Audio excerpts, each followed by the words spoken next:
question you want to answer is, how do you build a workflow that ends the creative chaos and stops delays before they derail your projects? So let's talk about the first step toward building that workflow, which is to map the workflow itself. So here's what we're gonna do. We're gonna use Miro to visualize the entire process from beginning to end so that we can organize the process, define roles, and identify any potential bottlenecks. Think of it as the blueprint for this more efficient creative intake system that we are looking to build.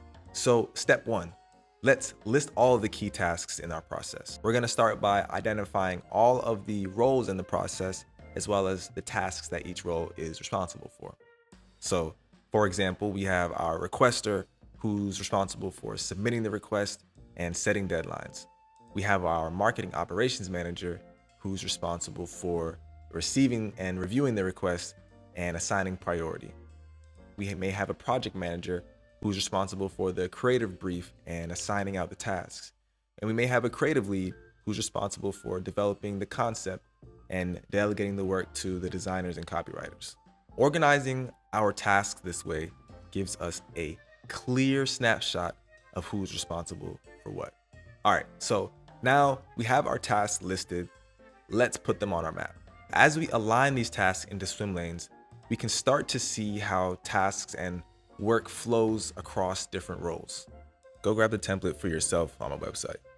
This structure not only clarifies responsibilities, but it also makes it way easier to spot those bottlenecks and do something about them. If we can identify these bottlenecks early on, we actually stand a chance when it comes to addressing these bottlenecks before they disrupt progress for our projects.